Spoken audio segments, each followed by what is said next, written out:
अभी अभी की बहुत बड़ी खबर है, पे कमीशन कब होगा? 8वें वेतन आयोग का गठन, केंद्रीय कर्मचारियों की गुड न्यूज अभी पढ़नी चाहिए, लेकिन एड पे कमीशन लेटेस्ट न्यूज, केंद्रीय कर्मचारियों के लिए राहत भरी खबर है। उनके न्यूनतम बेसिक सैलरी में बड़ा इजाफा हो सकता है। कमाल की बात यह है कि जहां एक तरफ यह चर्चा है कि 8वां वेतन आयोग नहीं आएगा, वही अब इस बात से जोर पकड़ लिया है कि 8वें वेतन आयोग के वक्त ही कर्मचारियों की सैलरी में सबसे बड़ा इजाफा होगा और यह इजाफा छठे वेतन आयोग में हुए इजाफे से बड़ा हो सकता है। सूत्रों के माने तो आम चुनाव के बाद वेतन आयोग के गठन पर कोई चर्चा नहीं थी, लेकिन इतना जरूर है कि यह बात आगे बढ़ रही है। एड पे कमीशन सैलरी में होगा जबरदस्त इजाफा। एड पे कमीशन पर अभी फिलहाल कोई प्रस्ताव नहीं है, जिसका जिक्र संसद में भी हो चुका है, लेकिन सरकारी महकमों के सूत्र के बाद अभी पर इस पर चर्चा करना नहीं हो सकता है, क्योंकि वेतन आयोग के गठन का वक्त नहीं आया है। कयास लगाया जा रहा है कि साल 2024 में आम चुनाव के बाद सरकार नए गठन का आयोजन करेगी और फैसला भी ले सकती है। अगर 8वें वेतन आयोग का गठन होता है तो सैलरी में जबरदस्त उछाल आ सकता है। पिछले वेतन आयोग की तुलना में इसकी कैलकुलेशन की जाएगी। एड पे कमीशन 2025-26 का करने का होगा इंतजार।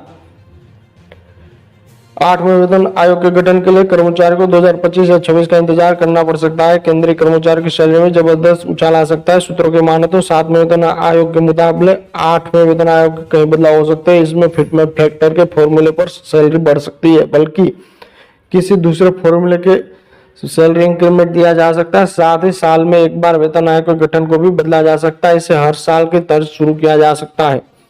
एड पे कमीशन इसका हर साल सैलरी में होगा रिवीजन। 7वें पे कमीशन के गठन के बाद कर्मचारी की न्यूनतम सैलरी में सबसे कम इजाफा हुआ। दरअसल सैलरी को फिटमेंट फैक्टर से हिसाब से बढ़ाया गया है। इसमें 2.51 गुना रखा गया, जिससे बेसिक सैलरी 18,000 रुपए की गई। अगर इसी फॉर्मूले के आधार पर माना जाए और 8वें वेतन आयोग के फिटमेंट फैक्टर की अधिकतम रेंज न्यूनतम सैलरी 26,000 रुपए हो जाए, तो इसके बाद निचले स्तर के कर्मचारी का सैलरी रिवीजन हर साल परफॉर्मेंस बेसिक पर किया जा सकता है। वही अधिकतम सैलरी वाले कर्मचारी का रिवीजन 3 साल में अंतराल पर रखा जा सकता है।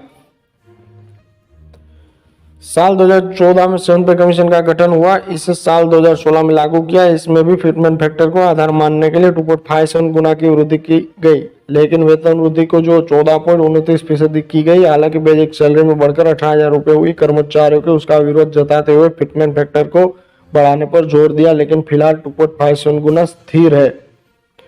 सबसे बड़ा सवाल 8वां वेतन आयोग है या नहीं।